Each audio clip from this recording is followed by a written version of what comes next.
too. I'll just take a nap at work. No, wait, we're live. Ignore that. I would never take a nap at work, people.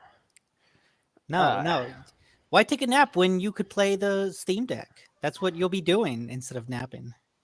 So, not that, like, I changed the title slightly, but, like, when Edie hopped on and said, no show today, hashtag shorts, I put hashtag fake out, hashtag longs.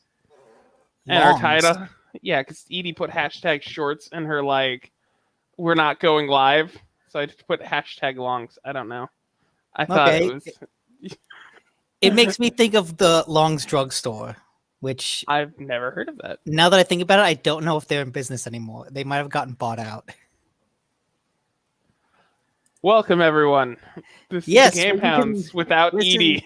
To us pontificate about drugstore monopolies. Oh, wow. Yeah. If it's not CVS, is it really a drugstore? I think they got out, but got bought by CVS. Yeah, no, I figured. Yep. Yes, we are here without Edie, unfortunately. She's off doing interesting things. It's raining. It's raining here too, just not sideways. Yeah. She's off, preparing for the great inevitable apocalypse, and so it's raining in California for once, and so she's out there with a bunch of big tubs collecting the rainwater for when plumbing inevitably fails due to COVID somehow. Yeah. I'm hoping I did this right. Okay, yeah, we're live on Facebook. For whatever reason, it wanted me to sign in my own profile. That made me feel weird. Well, we can play a trailer and get banned from Facebook again. There's a relevant trailer that came out this week that I need to shit on. Okay. I'm setting up, so feel free. This is pre-show. Shit on the trailer. Whatever trailer that might be. Uncharted. Oh, yeah. And go ahead. To a lesser degree, still kind of relevant, that Cowboy Bebop short that they put out. I have mixed feelings about it, but Uncharted definitely. I've only seen like a shot for shot recreation of the scene. I have not actually seen the whole trailer. It just looks aggressively fine. I'll talk about it when we in the news. Okay. I guess it is technically gaming news. Yeah. All right. I'm collecting all my news stories that I had previously found last night. I mean, stuff that I've been collecting weekly and doing great research on. No, I totally know what you mean. I've got 3 updates to the Activision Blizzard shit show. Yeah, same. It's so bad, guys. It's so bad. It made me want to stop reading game news because it was so depressing. Yeah, and it's even worse considering. We'll get to it. We'll definitely get to it. I'm trying to find the last one, but we'll have to do that later, I guess. All right, so we're definitely going to talk about some games. I've only played really one lately, and I've been addicted to it. So, okay, is it Back 4 Blood? No, it's Apex Legends. I did not see that coming. Anyways, we'll get into that. Yeah. What do you got for me? I have played some Back 4 Blood. Gotcha. I have also played, let me check my notes, Sinner, Sacrifice for Redemption. All right, that sounds like a winner. Sacrifice for Redemption.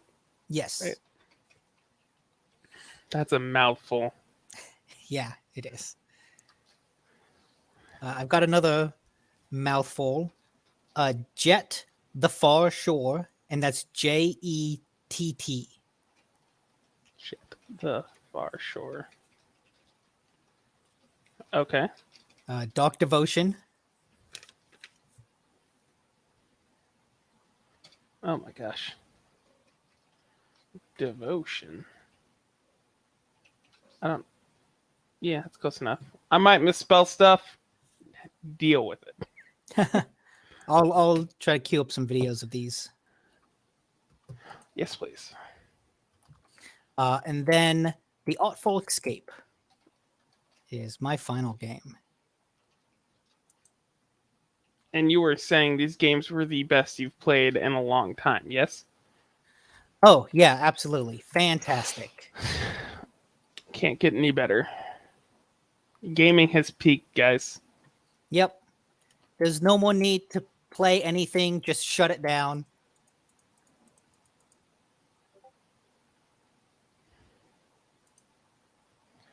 We've done it, boys.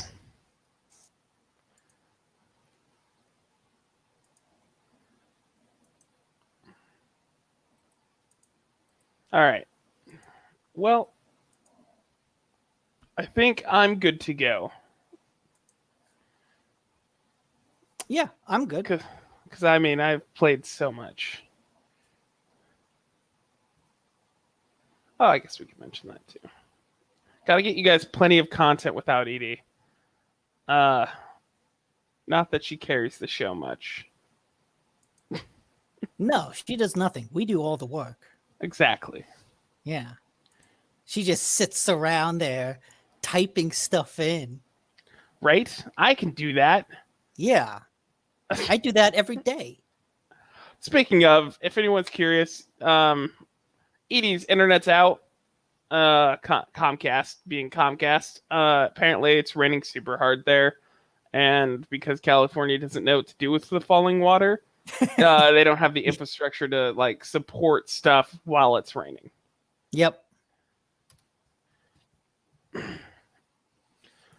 Hopefully she'll be on at some point, in which case we can have a real proper podcast. Until then, you're stuck with Nick and I. A purer form of podcasting. Yes. Less news and more shit posting. Mm-hmm. We're good. All right. So, games. If you're ready to just go into the actual show. Yeah. Okay. Gamehounds opening sound. Woo. Totally have that queued. I just need Edie to set up like a YouTube video that I can like bring up and play while that goes on. Like just so we can actually get the sounder. I have only been playing pretty much Apex Legends. I've played some Back 4 Blood. I've enjoyed it too, but a lot of Apex lately. So how did Apex take over from Back 4 Blood? Like what drew you into it?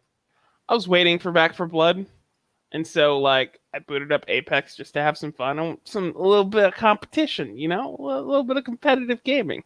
Okay. And it had been a while, and something about it just kind of hit the right spot. And I had a couple of friends who wanted to like commit to playing it a lot, so we've been running like a squad constantly. And in the last 2 to 3 weeks, I think I've put 60 hours into it. Wow. Yeah. It's not good. We've also started. It's better to do that than to have a game or like have something you don't want to play. Yeah, that's fair. And it was started with me waiting for Back 4 Blood.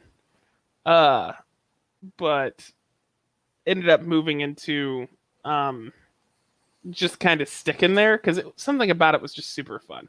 And then we started doing ranked. And so like that, the way ranked works in Apex, it's not like a match making system kind of like other ranked systems where it's like you play a bunch of games together.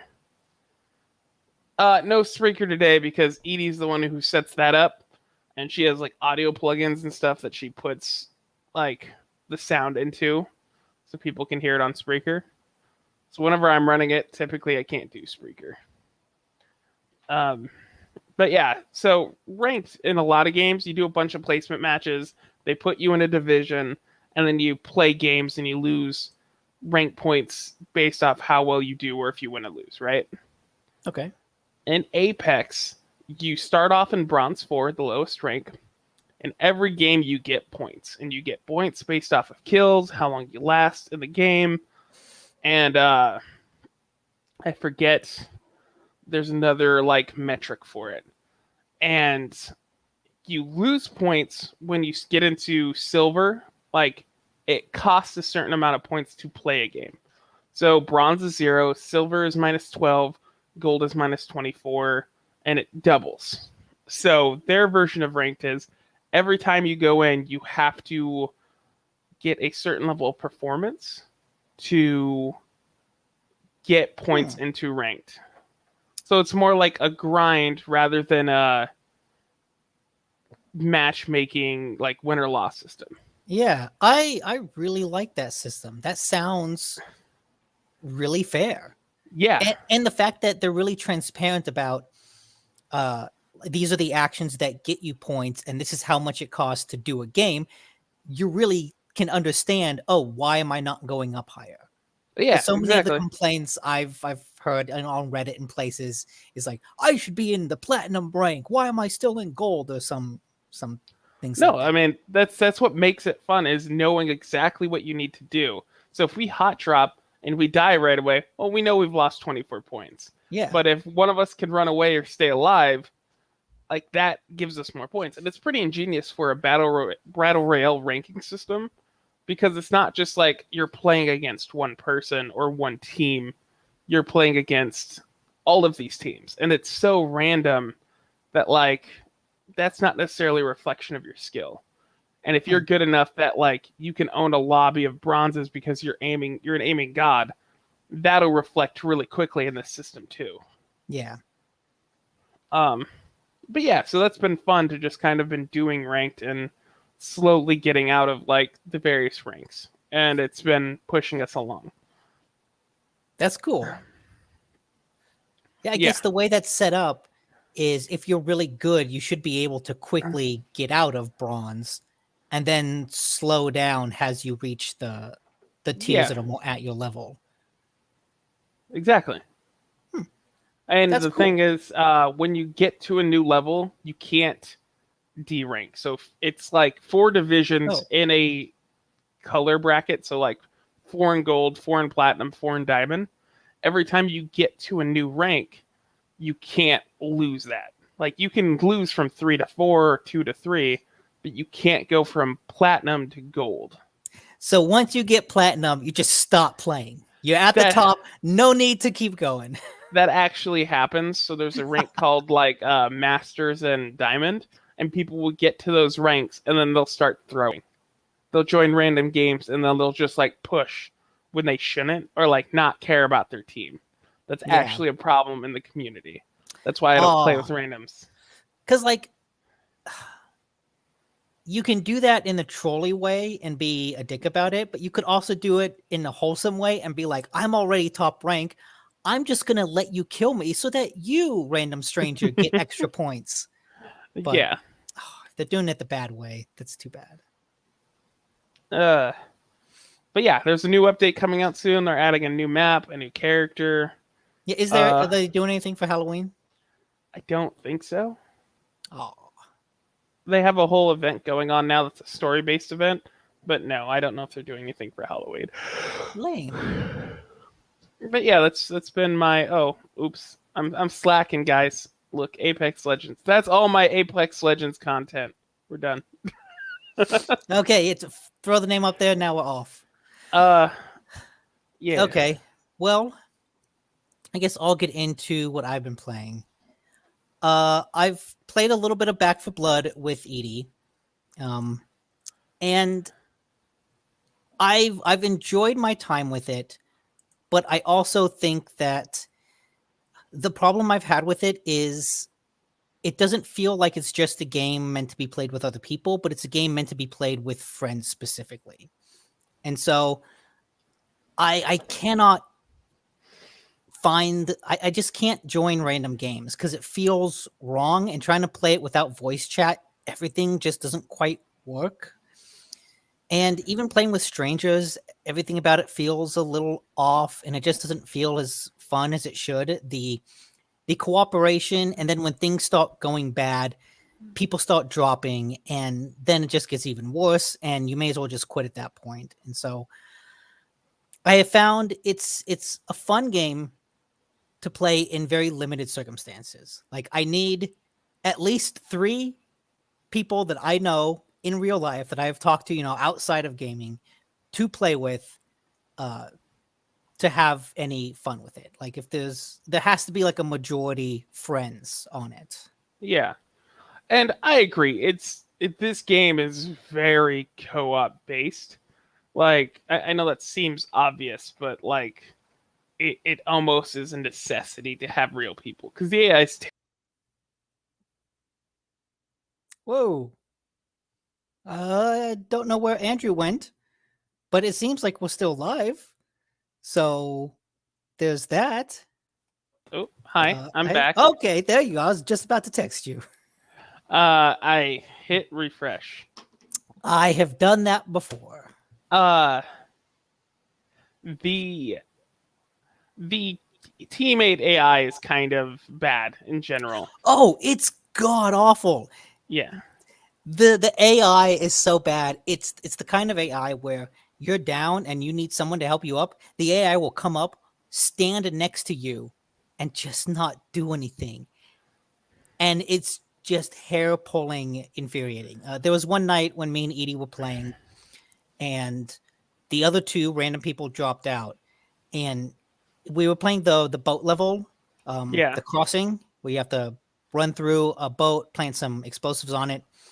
The 2 people dropped. The AI just had absolutely no ability to help us at all in those objectives. So we actually quit out, joined another game, and it matched us with 2 other human beings, and we were able to finish the map. But the fact that, oh, someone dropped out, let's restart. That just really sucks. Did you play with Dat last night at all? Yes, and that Okay, was really good. fun.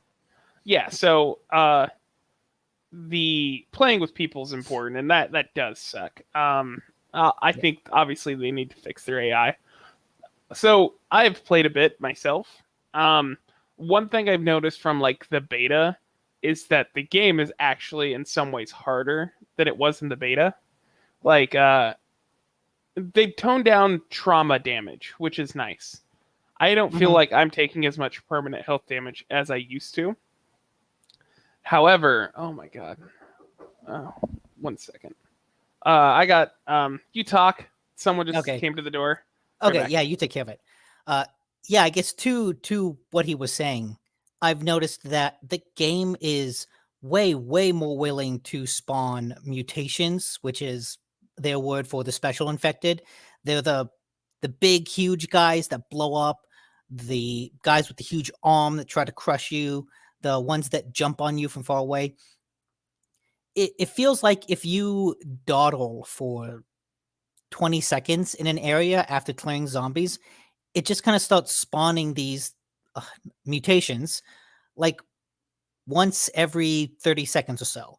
One, you can hear one coming, you kill it, and then you kind of go around, start scrounging for ammo and supplies, and then another one spawns. And I don't like that feeling of constant action. I would prefer it if the game was willing to, after you clear an area, just let me scrounge, let me explore, let me get all the stuff on the ground instead of constantly spawning more special infected mutations to try to push me forward. Um, I think it's a little too action focused, whereas the rising and falling would make it scarier. yeah, the AI director is supposed to do that. Like, if you're having too easy of a time, they'll send more at you. I'd missed what you said, obviously, but one thing I've noticed from like the beta that makes it harder is they've opened up spawn points. So before, like Okay. the very first mission, like when you cross that bridge and that's your first horde event, right? They would just come from the like stairwell, the ramp that that summons the horde. However, Now they're coming in from the building behind you's windows. And that part with the gravel where you have to like make the gravel fall and climb over, they're suddenly coming from behind you now through open windows and stuff like that. So they've opened up spawn points, and then they've added extra special infected, which I like. I like that they didn't put all the special infected into the game in the beta. Left some of that like mystery. What new ones are there? Well, there's the grab one. There's the oh gosh, I forget the name of it.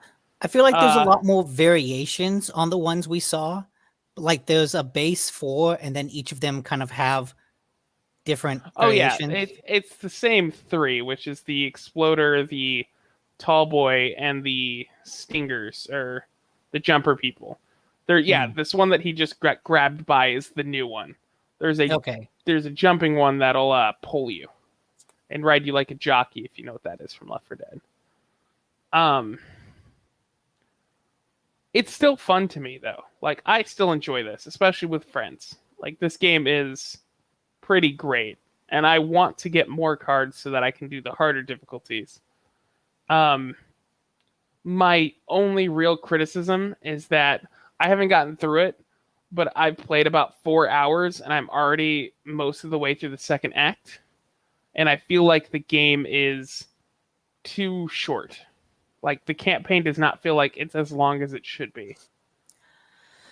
Yeah, but I also feel like with the way it's structured with the cards, they're banking on the idea that I think the way the difficulty is set up, it's not that, oh, I want a challenge, so let's play on hard.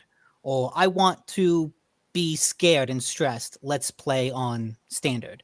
It's more of a grind where you can't play on standard until you grind out on easy enough that you get supply points and you can get cards that make your character stronger. And so it's almost, we talked about before how it's kind of roguelike, but it's based around the idea that you will be first playing through the campaign on easy, then playing through the campaign on standard with the new cards, then playing through the campaign on hard. And like that's the full arc of the game that I think they expect you to go on. Yeah, and I mean that's true. I agree with that. I would still like more maps, areas, like actual content to the game, rather than especially because playing through Act 2 last night, we kind of went through a bunch of the same areas again. Yeah. I mean, that's my only real criticism about the game. There's a lot of people who are upset that it's not essentially Left 4 Dead, or that Left 4 Dead is better. Those people, I can say, is like, it's not meant to be. If you want to get into this game, you have to embrace the card system, for instance. Yes. Like, that is such a major component to the fun of the game, that if you don't really get into that, you're missing a large chunk of the game. Yeah. I've not tried Versus either. I would like to try to be an infected. So I have played a handful of Versus matches. I think it's fun. There's a lot of people in the community who wanted a very classic campaign PvP system, where like in Left 4 Dead, you would just play the campaign back to back, and like one would be the zombies, one would be the survivors, and you'd see who could get farther. That doesn't exist in this, and if that's what you were looking for, legitimate reason not to buy it. Instead, you have the ring closing swarm mode, and it's pretty fun because so how it works is the goal is the survivors have to survive as long as possible. And then when the round ends, and typically can only last about 5 minutes, because then the circle is so small you're dying to the ring. Like, so 5 minutes is roughly the max, give or take 15 seconds. Once that round ends, they swap teams, and it's the other team's chance to be the survivors while you guys play the zombies. And if you can get farther than the other survivors did, like last longer, you win the round. And it's best 2 of 3. Okay. it's pretty cool because they have their own perk decks that are balanced for PvP. There's obviously a meta, like in some ways. Like for instance, there's a card that called Inspiring Sacrifice. When someone goes down, your whole team heals. Uh, that one is like mandatory. Everyone runs first because it's 25 health over 20 seconds.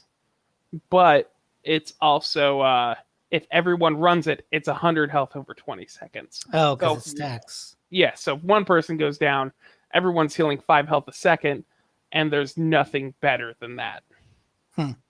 Okay. However, on the zombie side, you can play one of the special infected, one of the 3 variations, and each variation has 3 different types for 9 in total.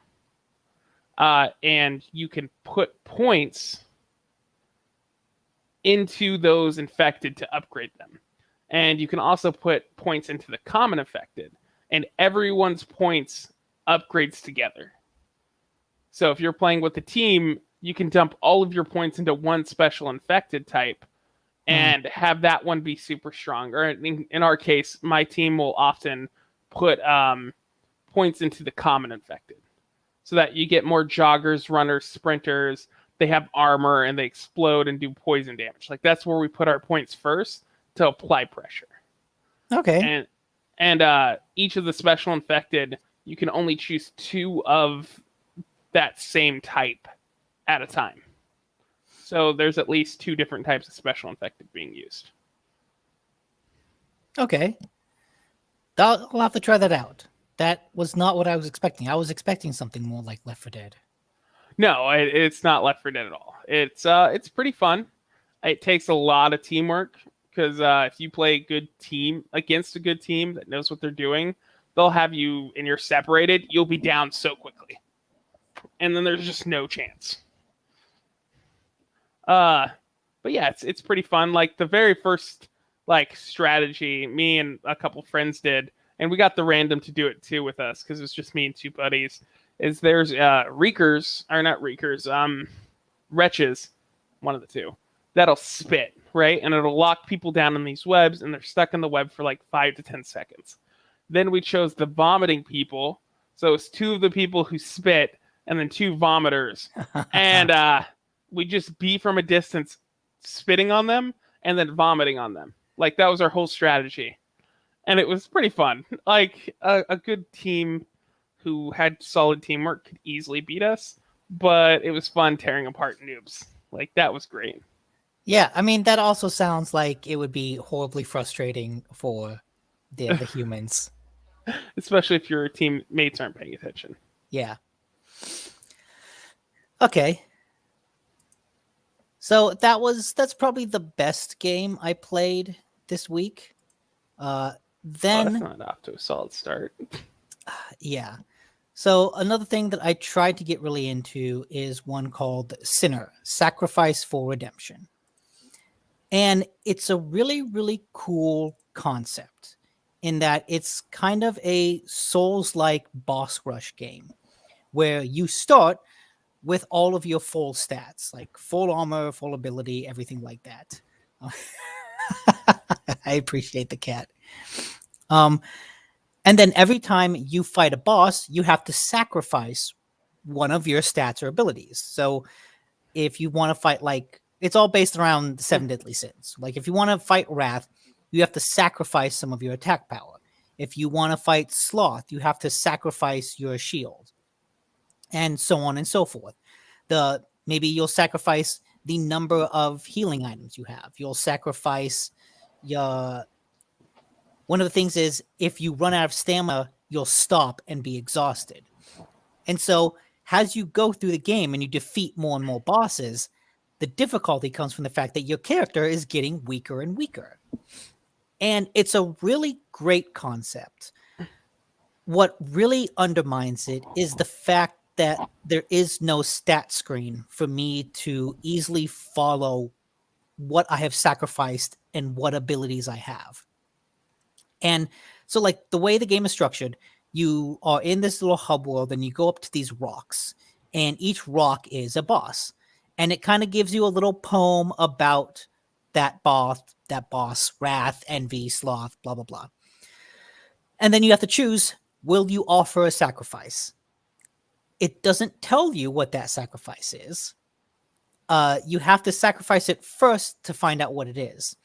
And then from there, what's nice is you can kind of take your sacrifice back. And so if I sacrifice my attack power on one boss, and then I try fighting another one, and I realize I just need that attack power, I can go to the first rock, take that sacrifice back, then go defeat the other boss. So a lot of the game is playing all of these bosses over again and kind of coming up with a strategy of what ability do I want to sacrifice first, second, third? What is a good order to fight them in? Basically, fight the hardest to easiest. Yeah.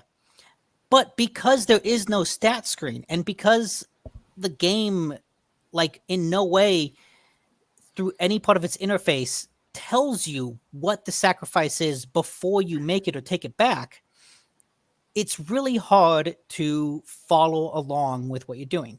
So like in this video now, he just sacrificed his attack power to fight Pride. Mm-hmm. There's no stat screen.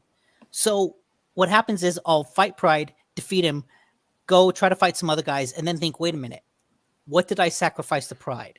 I don't remember.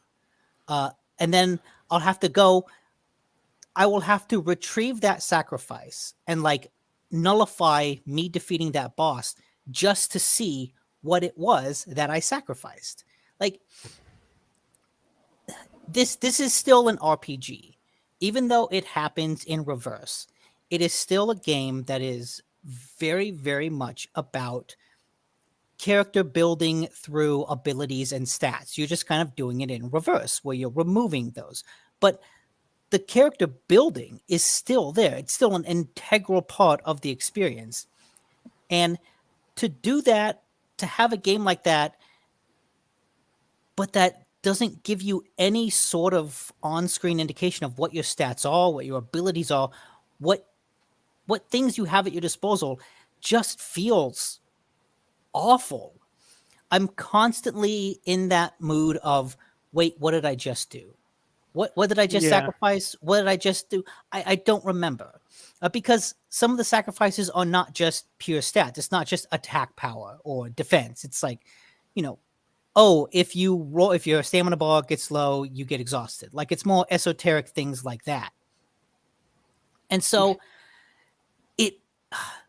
it's just this little tiny like interface flaw that ends up becoming an anchor and sinking the entire experience. Because imagine playing any RPG without a stat screen.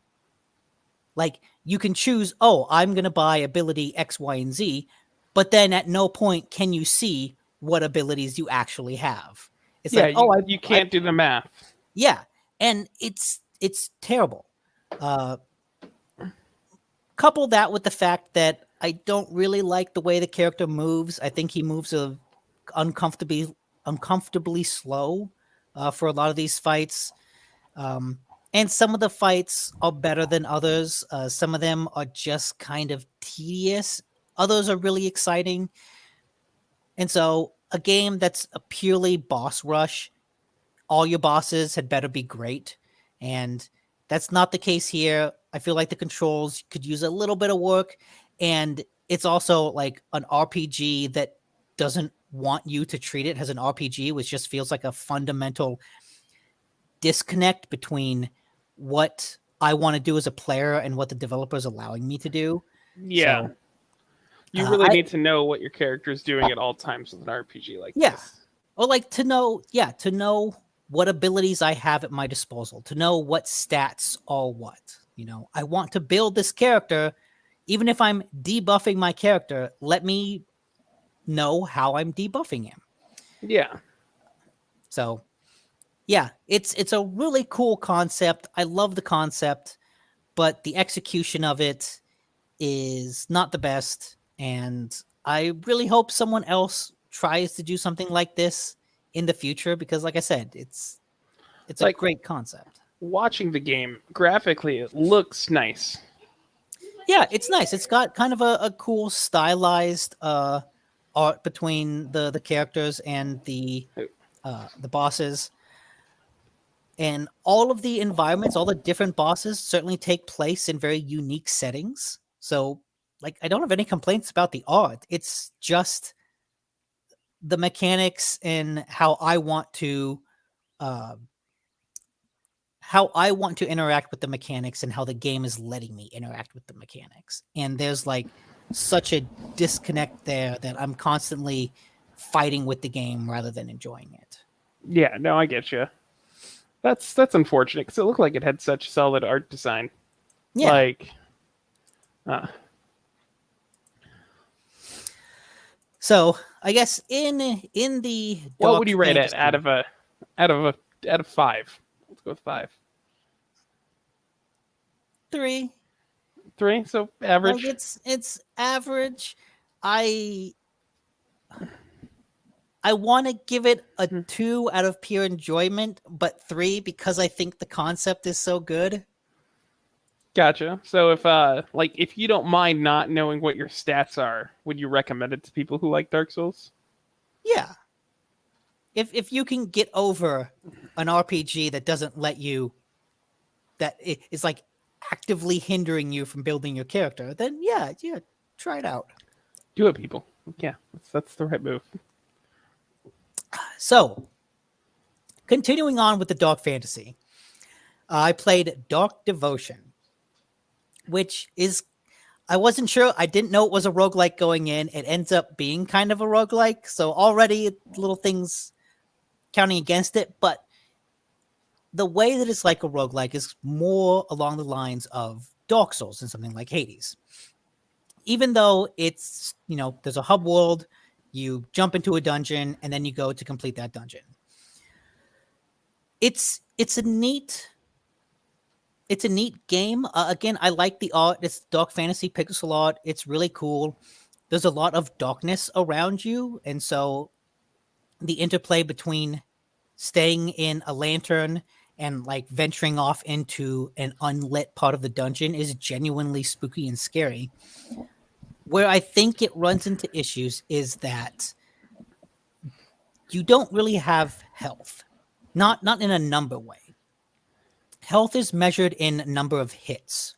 So when you go into a dungeon, you have like 3 hits, and that's it.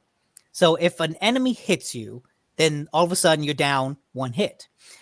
And that ends up being so frustrating because it flattens like all of the challenge and all of the danger that the enemies have.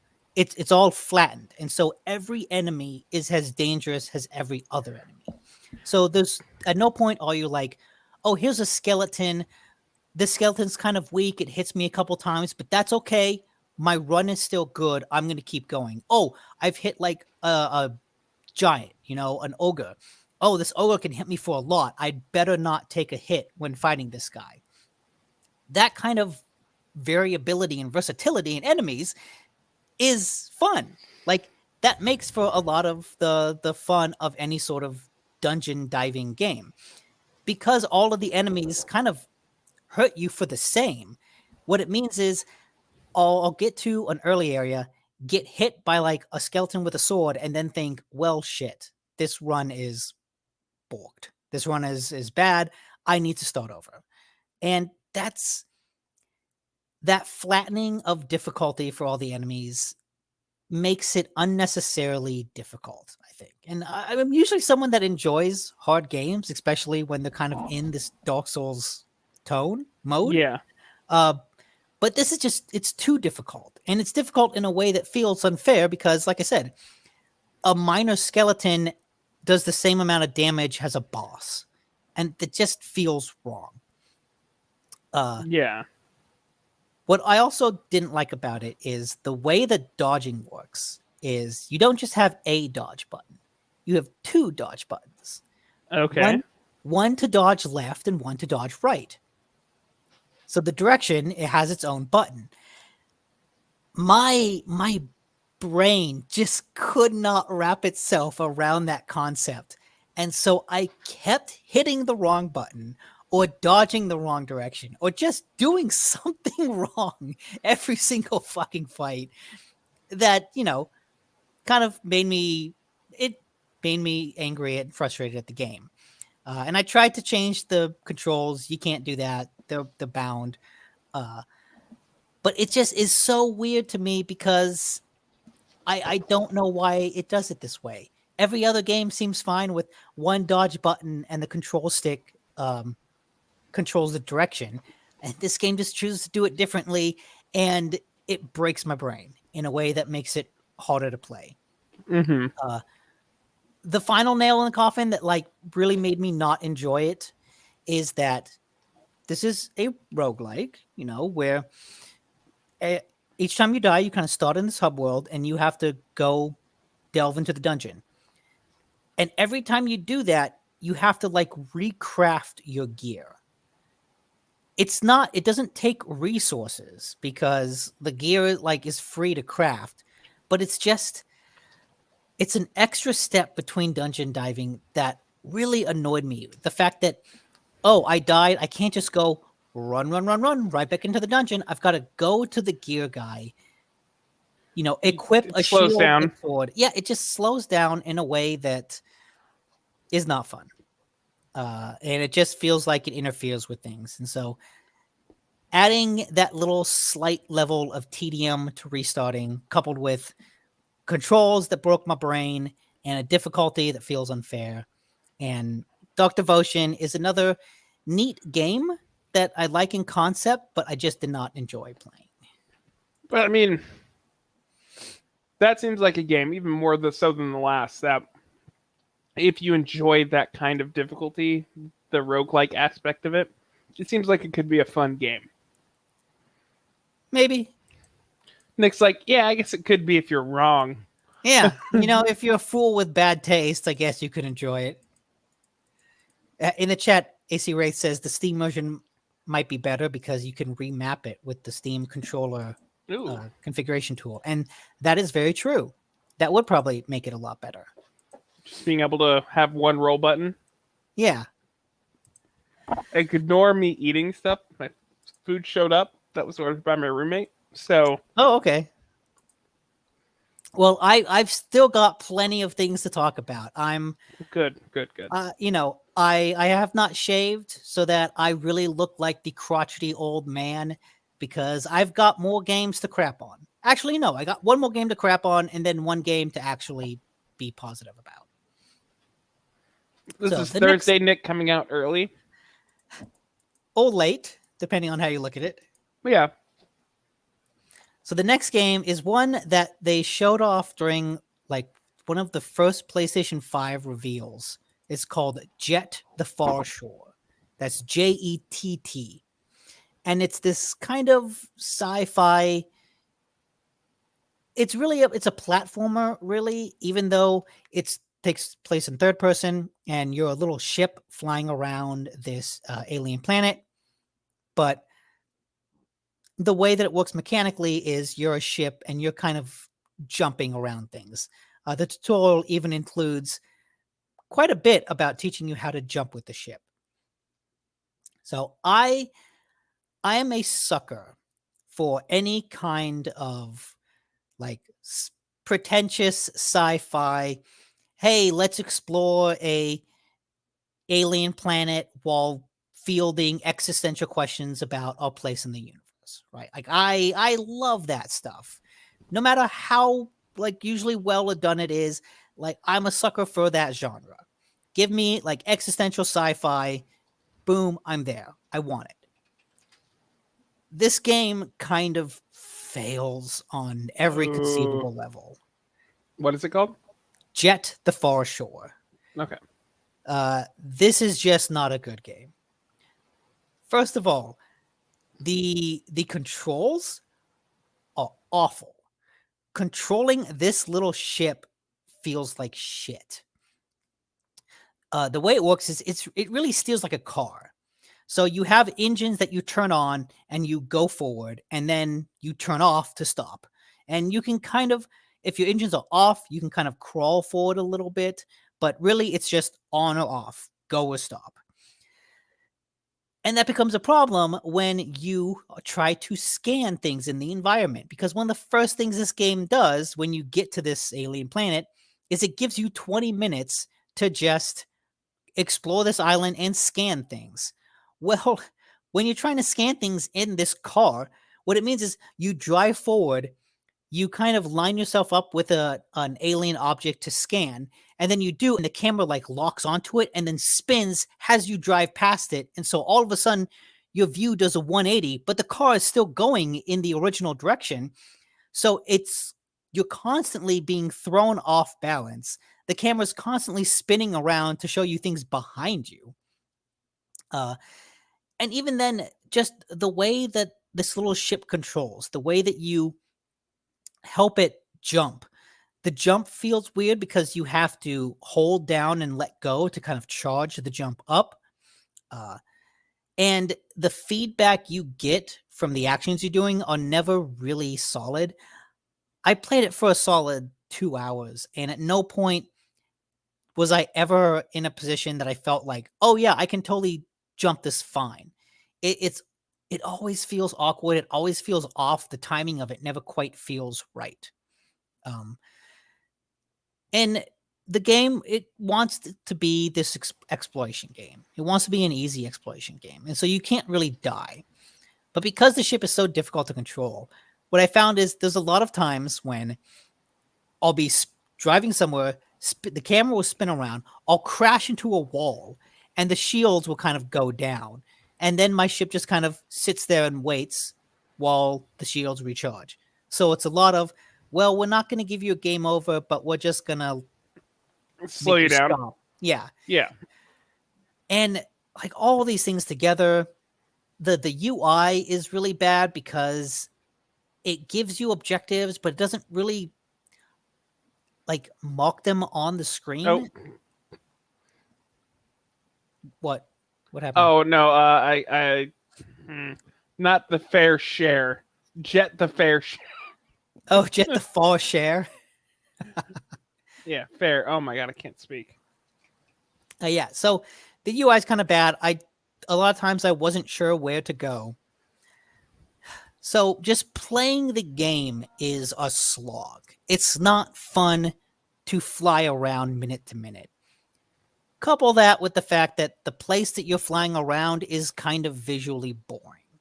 You know, it's an alien planet. You would expect some sort of nice, grand natural structures, but it's just kind of, yeah, here's some mountains and a beach and an ocean. And basically Earth environments. Kind of it. Yeah. There's nothing really all that special about it. There's a cool scene where like this flying worm kind of comes in and it threatens your group.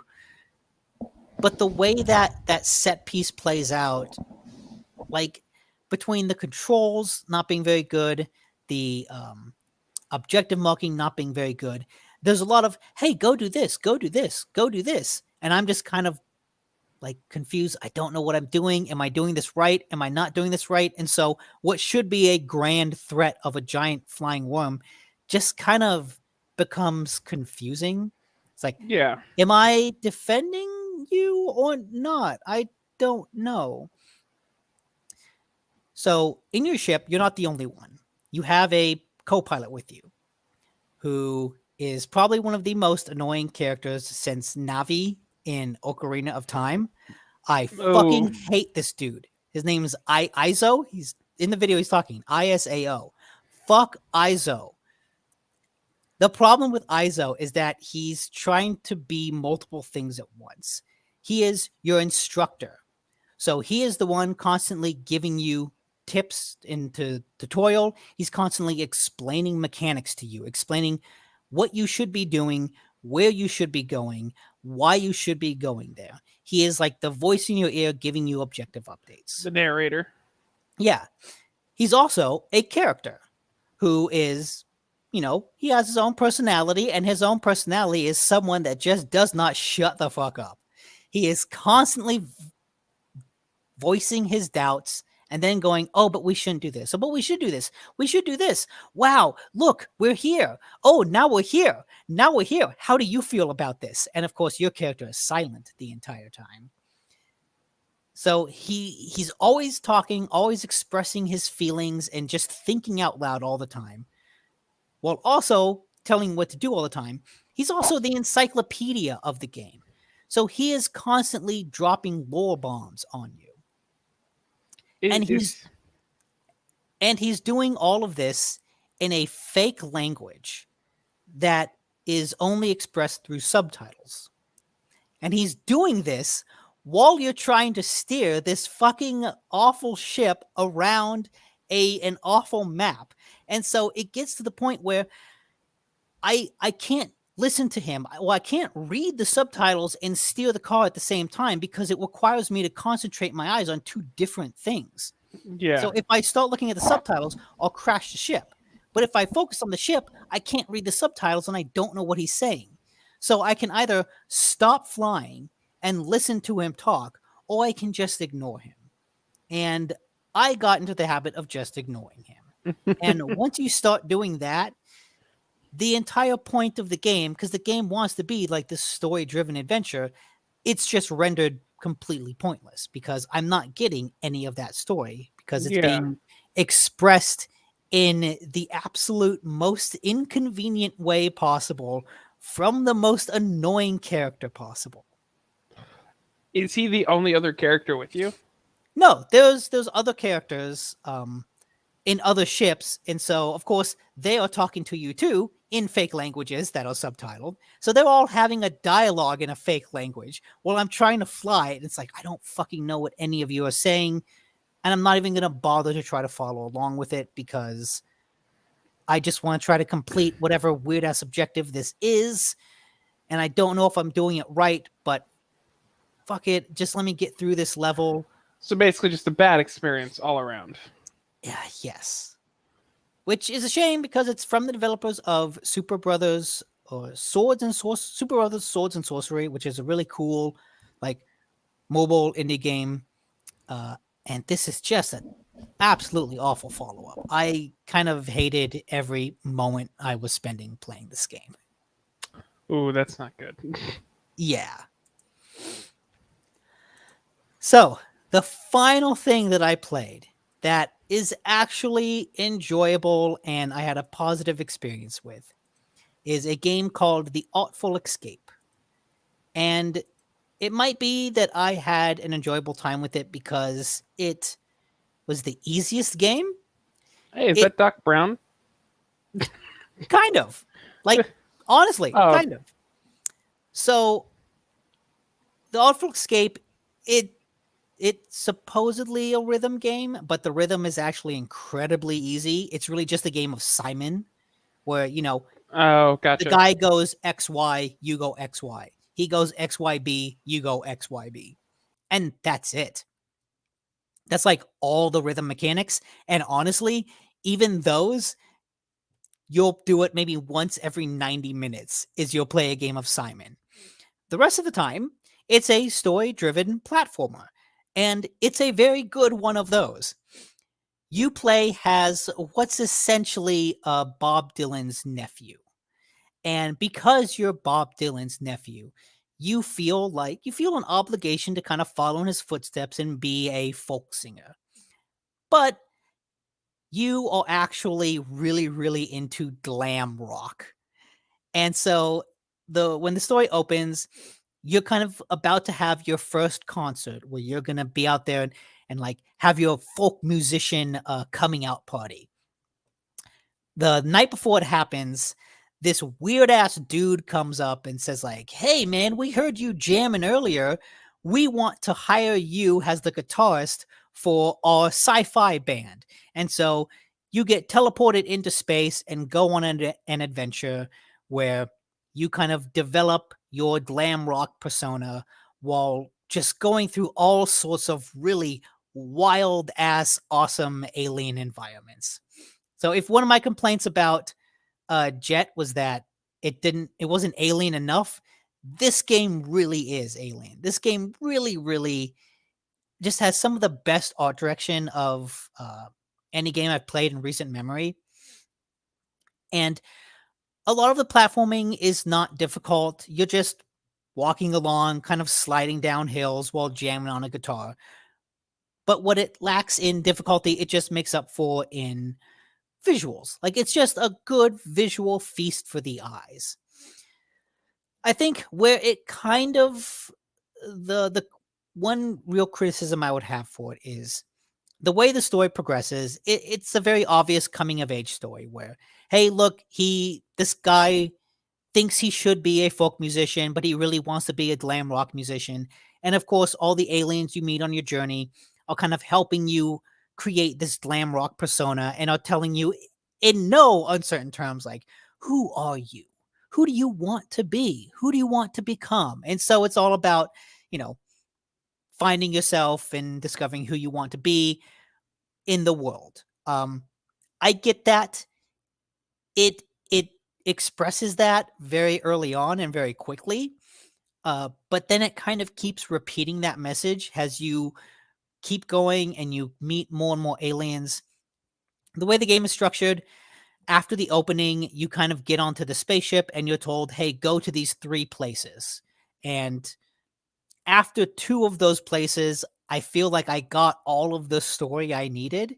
Like I saw the whole character arc in its entirety. I knew what the game wanted to do and say and be, and it just kind of kept going. It's not bad in any way. It just kind of gets a little repetitive by the end. It's like, okay, yes, I know he wants to be a glam rock star. Can we just move on to the end? Do we have to keep repeating this over and over again? You don't have to. But like for what it is, for a simple like story-driven platformer with great art direction, it satisfies that wonderfully. Even if it goes on for a little too long, it was So it's still not. an enjoyable experience. So it doesn't really get points for subtlety in this game. No, not at all. Which is like one of the good things about it, because like if you look at the video, you're going through an alien planet jamming on a light guitar while like giant Power sliding. insects. I While love the giant power sliding. insects like light up and start rocking with you. It's like, no, this isn't supposed to be subtle. It's supposed to be extravagant and over the top, and it is. But it's like, okay, narratively, I get what you're saying. Just wrap it up, man. Just wrap it up. It gives me the feeling that this was meant to be more of like an art piece. Like this is more about the art and the music rather than the like story necessarily. Like, Yeah. Well, I mean, the story is a big part of it. whoa. It's just that, like I said, it tells its story 2/3 of the way through. Yeah. It doesn't do anything to change that up. Yeah. But yeah, it's still super fun, a cool art piece. Yeah, it looks pretty neat. Where else can you power slide through an alien cocktail party? That's true. You guys, you can't get that anywhere else. I've looked. Yeah. No, that's pretty cool. Yeah, Blood Reaper says it's like Brutal Legends in space. It kind of is. Like, if Brutal Legends was a story-driven platformer, that's not a bad comparison. Nice. That actually looked like the coolest out of the ones that you've played, just visually. Yeah. And that one is on Game Pass, so you can pick it up, and try it out to your heart's content. The other 2 I bought on PlayStation, not worth the money, unfortunately. But yeah, and Back 4 Blood's also on Game Pass. That's right. What else did I play? Yeah, Sinner, Dark Devotion, and Jet all on PlayStation. Awful Escape and Back 4 Blood all on Game Pass. Not bad. Well, I definitely think that's pretty much. Yeah, that is all I've been playing. That's it. Honestly, it sounds like a lot, but most of those games I played for like 2 hours and then stopped. Yeah. Because I was not enjoying it. So did you finish the Artful Escape? I feel like I'm 10 minutes from the end, basically. Gotcha. But finish it. Yeah, I should.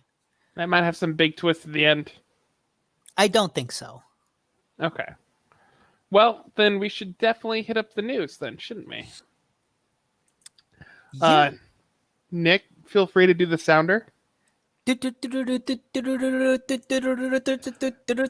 Gamehounds breaking news. Yes, that is our version of it. Breaking news from the past 2 weeks. Oh yeah, I guess it's been 2 weeks, huh? I've only really been looking at the last week. I feel like the past week has been eventful. I guess we should jump into just the Activision stuff because we always kind of do. Seems like a good place to start. Yeah. Where would you like to start with that?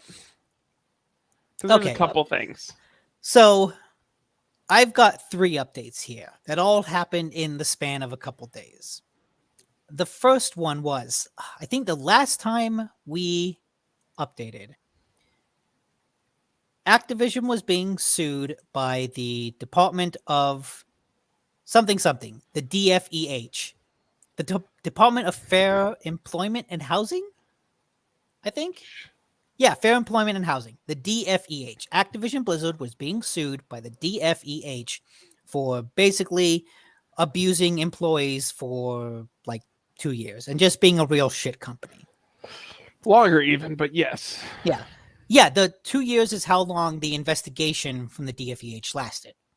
So, DFEH says, hey, we are going to sue you. They filed this suit in court. Sometime later, the Equal Employment Opportunity Commission, the EEOC, settled its own suit with Activision for a paltry sum of money and with settlement clauses that basically say, hey, all like the stuff we investigated, you can destroy that. It's fine. DFEH says, hey, don't do that. This is fucked up. Stop it. So what then happened is the new update is the EEOC basically said, hey, fuck you, DFEH. 2 members of your team used to work for us. And there's a California, the conflict of interest clauses that prevent people from going from one group of department to another group of department that's like investigating the same things. So the EEOC basically said, hey, don't come at us. You know, you have a conflict of interest in this case, and sort of levied that really, really significant accusation against them. And then Activision came out and said, hey, you see what the EEOC said. There's a potentially significant conflict of interest here.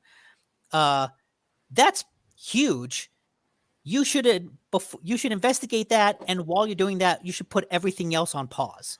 Like halt all of the DFEH's investigation into us, all of their suit, put it on pause, because actually Activision has not even responded to the DFEH's original suit.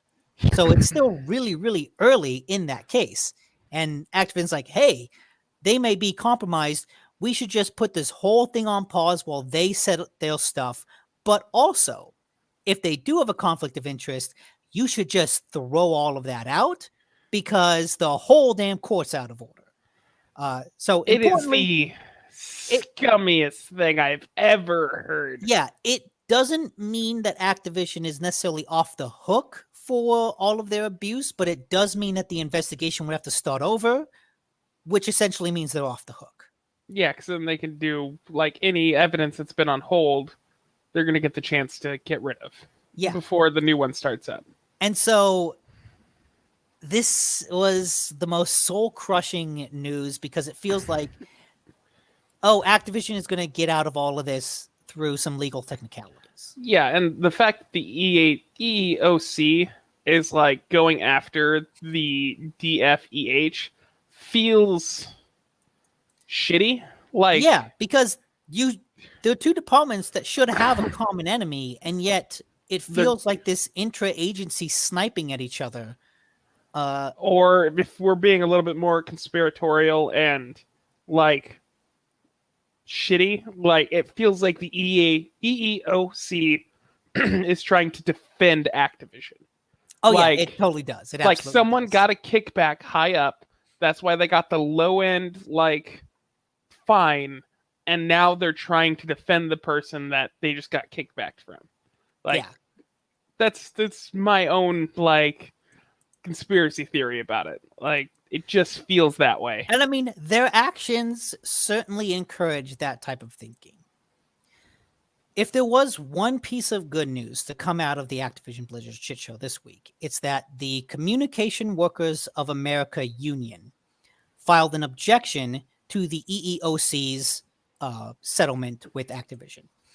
And in their complaint, they ask a lot of these really rational questions of, hey, how did you come to this settlement without consulting any of the workers at Activision Blizzard? Why do you seem to not hold the company accountable for all of this obvious malpractice? Basically, like, why didn't you work with the DFEH? Why didn't you do your job? Yeah, it's a really scathing letter that asks a lot of the obvious questions about, what was their investigation? What was the point of it? What did they hope to accomplish? How did they come to the decisions that they came to? Unfortunately, since I'm not a legal scholar, I don't know if the EEOC is under any obligation to answer this complaint, but I hope they do, because it does have a lot of like genuinely important questions within it. But at this point, what we're waiting for is to kind of see if the judge agrees with Activision to pause their suit. It seems like there were people on the DFEH that used to work for the EEOC. That's not like in doubt. But the question then becomes, well, what role did they play in the EEOC? Like, was it a significant role? Was it not? If it wasn't a significant role, then they can come over, and that's not a conflict of interest. If it was a significant role in both places, that does present a conflict of interest, and it does raise a serious possibility that this will all kind of get reset to zero. Which would be awful. Yes. And it's just like one of those frustrating examples of like, oh, yeah, the entire justice system is broken. Like, the whole thing is just free to allow corporations to fuck over their workers. And even when they get caught, and even when there is obvious evidence of abuse and malpractice, they are still not held responsible because of technicalities. And it's I don't know. I get that Activision Blizzard is going to defend itself in any way it can. But it's one of those things where it's clear that they don't actually care. Like, they want this to go away. And like, that doesn't seem, I guess, necessarily, I mean, it is wrong from just like a moral standpoint, but like, you're like, okay, that makes sense. But then you get something like this next story. This is from Kotaku, that more than 20 Activision Blizzard employees have exited over the harassment lawsuit stuff. And it's our favorite person, Fran Townsend, who brought this up. But she said that it doesn't matter what your rank is, what your job is, if you've committed some sort of misconduct or you're a leader who has tolerated a culture that is not consistent with our values, we're going to take action. And she put out this big like email to like everyone in the company, and it kind of highlighting what they plan to do and that they weren't listening and that they're going to do better and that no one's safe. And it's just bullshit. It's disgusting how much bullshit it is when you hear about what's happening here. And again, I get that they have to protect themselves. But to me, they don't want to change. They want to do as much damage control as possible. And it feels disgusting. Like, if they wanted to change, they would be empowering their workers. Like, if they cared, they'd be finding ways to safeguard their workers against stuff like this. And they're not doing that. They're just like, we're going to fire people and shake things up. Yeah. But that doesn't solve the problem of the systems allowing that in the first place. Yeah, like the original hope with the fact that this was stemming from a lawsuit brought by the government or the California government was that they wouldn't be able to do the typical company thing of fire a couple people, say some good words, and then keep doing what we're doing. Yeah. But it turns out that that's exactly what they're going to do. It's the same playbook, even when the lawsuit is brought by someone with genuine authority. And it always makes, like, especially when you're hearing how scummy they're acting in the lawsuit itself. Not that they would, like, yes, we are guilty of this, but like when you see that stuff happening, and then you're seeing somebody in the high up going, "We really care about you." Yeah, we're trying to fuck over your lawsuit, and like you're like you getting what you deserve. Yeah, you don't need that. Don't worry about that. We're doing better. Shut up and put your head back down. Like, don't look over here. Ignore that. It makes me want to do something very un-Facebook friendly to said company. I do it to Facebook too. Fuck them.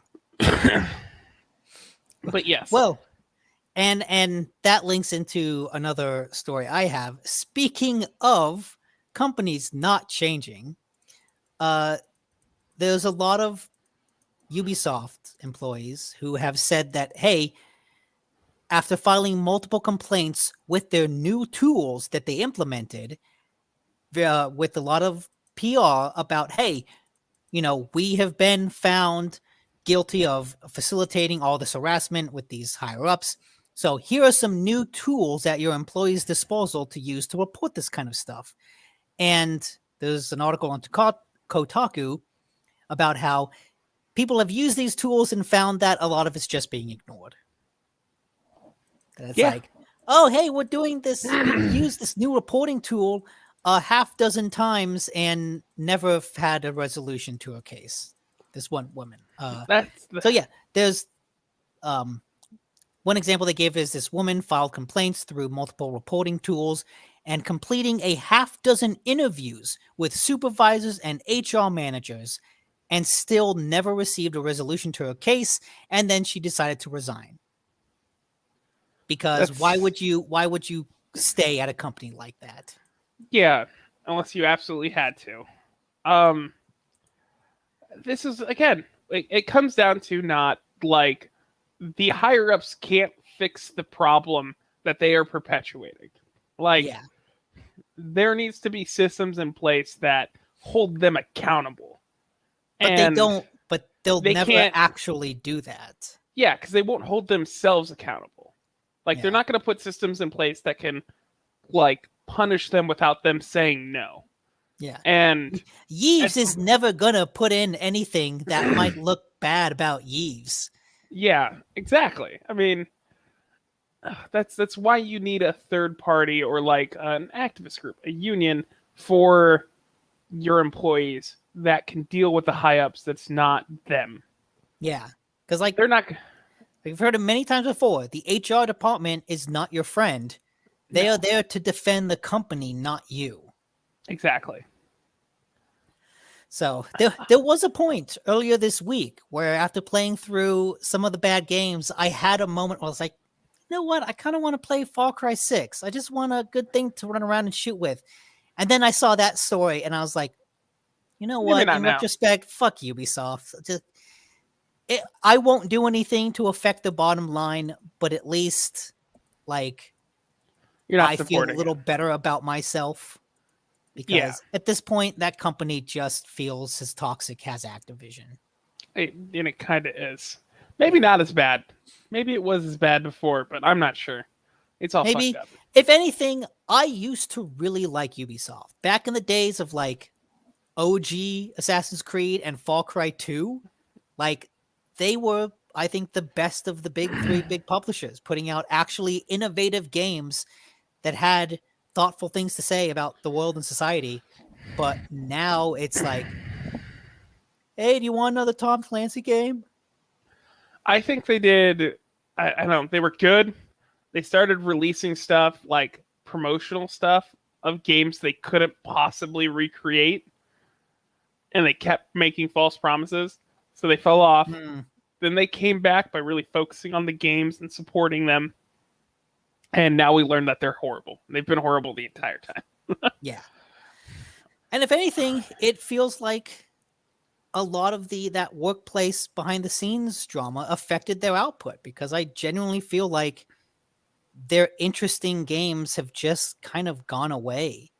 They've stopped putting out anything really interesting. It's like you got Assassin's Creed, you got Far Cry, you got Rainbow Six and Tom Clancy.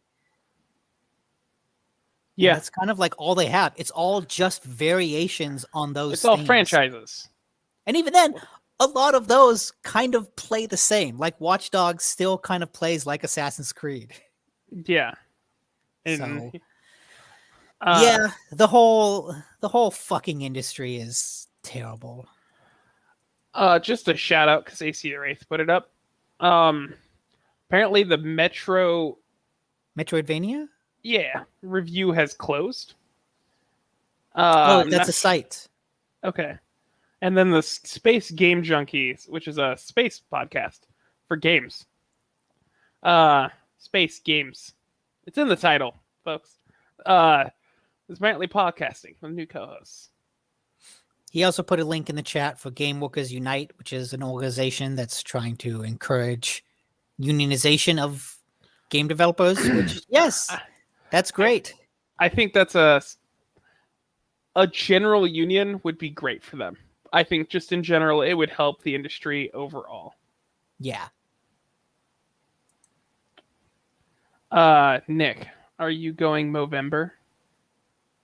What's Movember? No shave November, I think. Oh, no.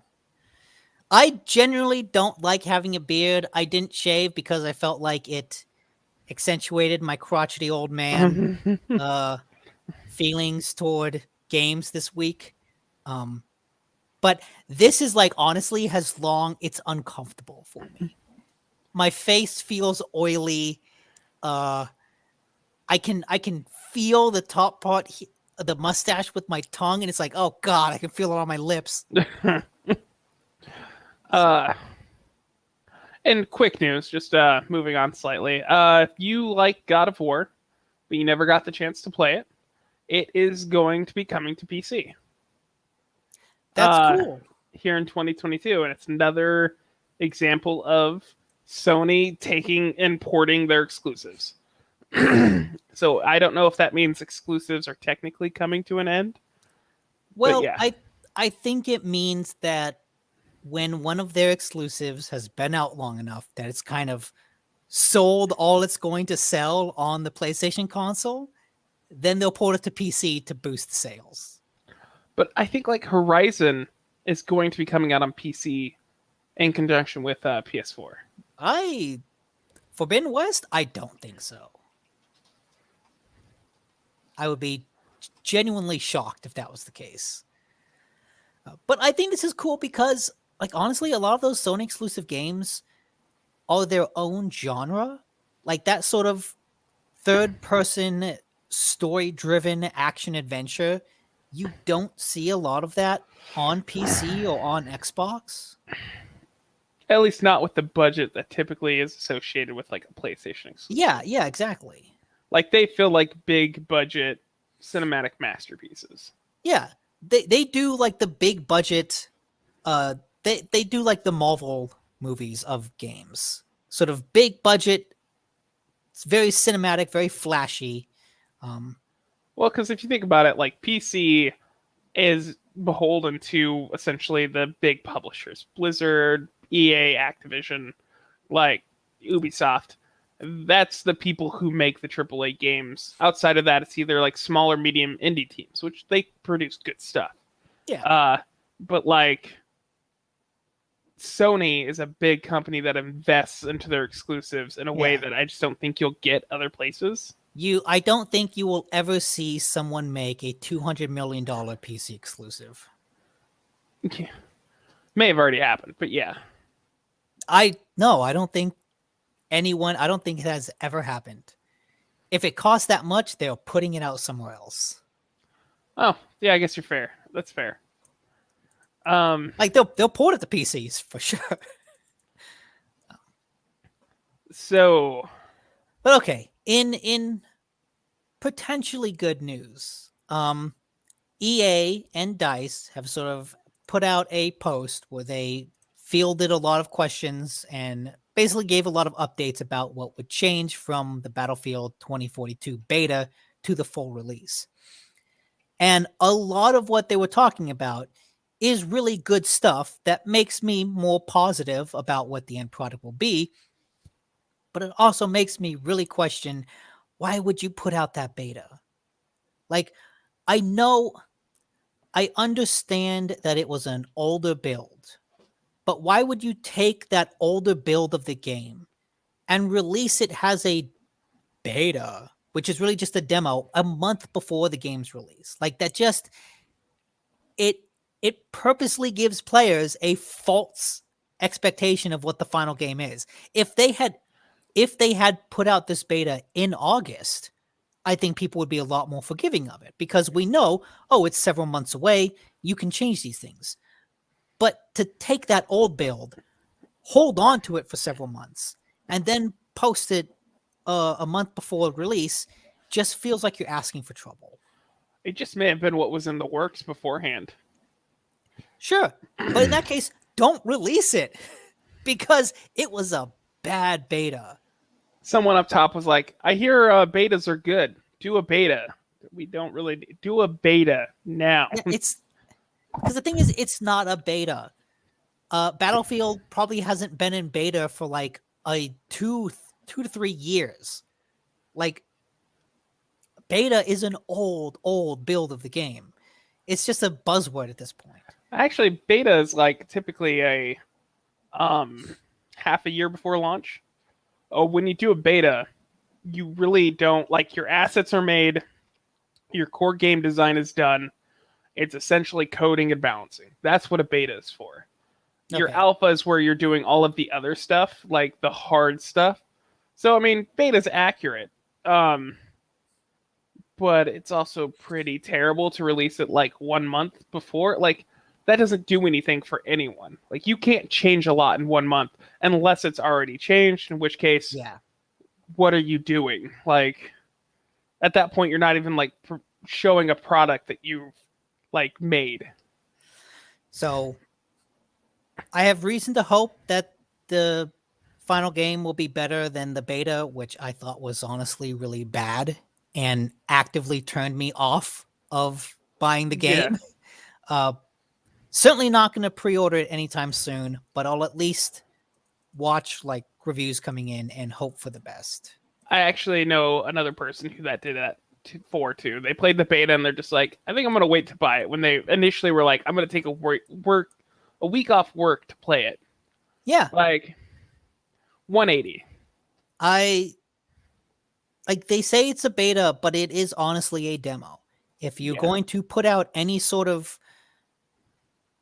playable version of your game ahead of time, it is a demo, and people are going to use that experience and judge the final product based on it. And so you better make sure that that demo is up to snuff. And I think beta has been used so often now that people's initial, like, when betas first started to come out, people were like, no, they'll change. This is the time to test. I don't think that anyone should be thinking that anymore. Like, that's not an honest defense of betas anymore. It's clearly a demo to hype up purchases.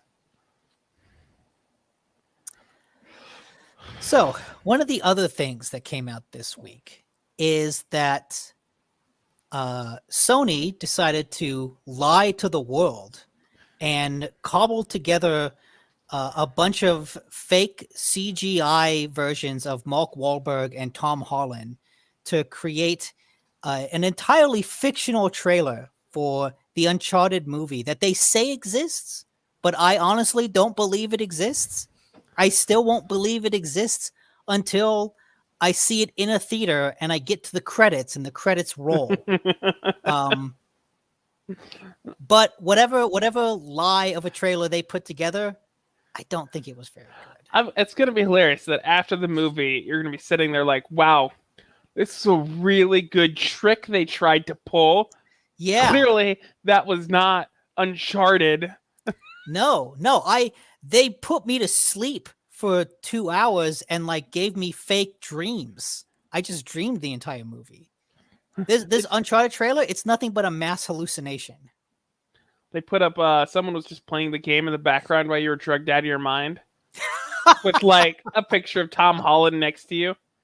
So honestly, that's one of the major problems I had with this trailer, is that it looks like it's taking a lot of inspiration from Uncharted 3 and 4 specifically for its set pieces and its kind of plot. And the problem I have with that is it just kind of looks like a greatest hits of Uncharted. It's like, hey, do you remember this scene? Hey, do you remember that scene? Hey, do you remember the airplane? That was cool, right? Let's do a movie of that. I remember. You remember? Yeah, it's the member berries of movie making. And I don't want to see a greatest hits of Uncharted. If I wanted that, I just go and play the games. I want something original. And the fact that it's just kind of rehashing set pieces we've already played before, it just feels like the most uninspired way to go about making the movie. Feels like they're like, we're gonna make an Uncharted movie for the last 10 years, and then suddenly like we're doing it. It's basically just our live action Uncharted. Like it feels like it spent so long in development that the bar for quality just kept getting lower and lower and lower. And people like, I don't know, just take a bunch of the same set pieces, slap them together, and put that out and call that Uncharted. And I think Tom Holland seems fine. Mark Wahlberg is a very odd choice to play Sully. He doesn't even have the mustache that is Sully's defining characteristic. And if you're looking at those two characters, Sully is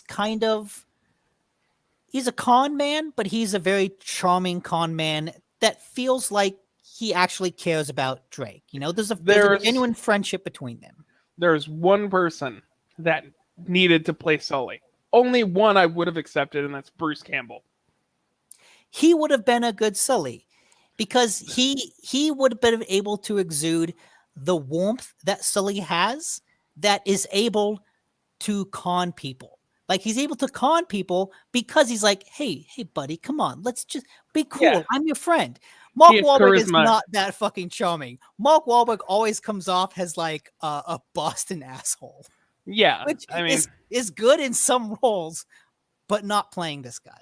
No, I'm a little disappointed to learn that it's not. Bruce Campbell has always been my number one pick for that role. Like, that is it. Like, just Bruce Campbell is Sully to me. You could swap those people out, and I'd be fine. Mark Wahlberg, he's typecast for a reason. I don't mind Mark Wahlberg. He's fine to me.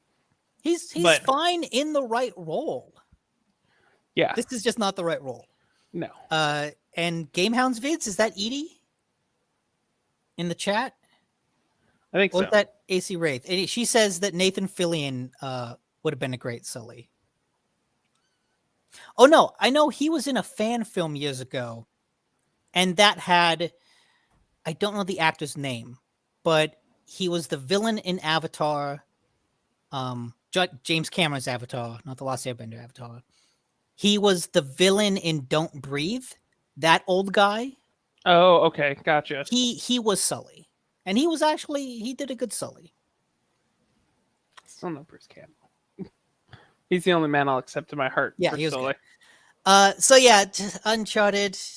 It's been a long time coming. Stuck in development hell. It's amazing how much money they're spending on faking it. I know. I've heard different, like, non-existent product. Well, you know what? As is typically the case when people get caught in a lie, they don't usually admit they're wrong. They usually double down on the lie and try to cover it up. And I think that's what Sony is doing now with this fake, really impressive CG fake trailer for Uncharted. Oh, right. Yes. Thank you, AC Ray. Stephen Lang. That was the guy.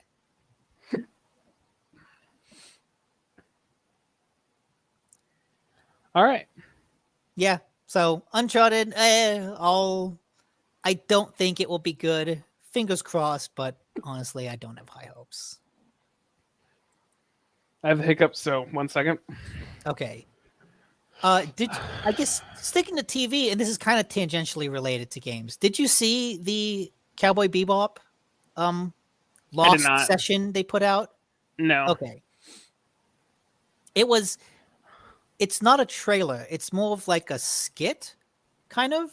And it's kind of cool because it uses a lot of, the screen gets cut by like comic book panels, Yeah. and a lot of the characters interact with those comic book panels. So like they do scene transitions by grabbing the panel and like throwing it to the side. And then someone will catch the panel, be like, "No, don't transition this scene. I'm not going to do that." Or in one moment, John Cho, Spike, takes the Panel. the panel, the line, like pulls it out into his world and becomes a staff, and he uses it to fight. Oh, that's Really, cute. really clever editing. I still feel like everything I've seen of that show feels like a low budget fan film. Okay, so what we should do is we should play the trailers for both back to back on our stream without saying anything, and that'll be fine. Oh yeah, yeah. Edie, you're cool with this, right? Yeah, yeah. Look, we can't get banned from Facebook because Facebook will no longer exist soon. They're going Yeah. to call themselves something different. They are. You didn't see that? Mark Zuckerberg was out there going, he basically announced that they're going to change the name, but gave no indication of what they're changing it to. Oh, that's terrible. Oh yeah, he's awful.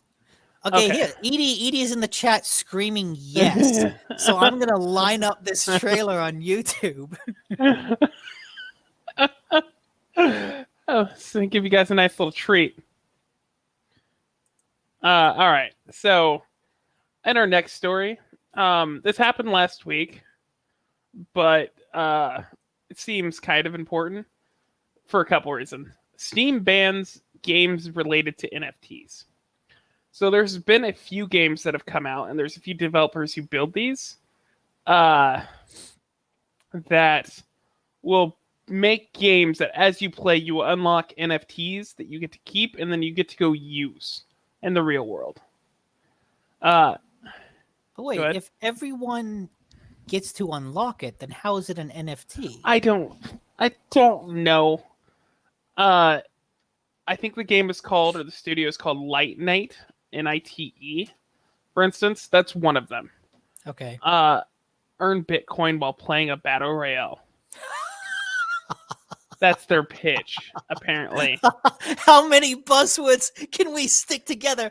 How many zeitgeists can we jump on at once? God. So Steam is like, no, we're not going to allow this. I think part of it has to do with their user agreement where you can't make anything in the game that has real world value.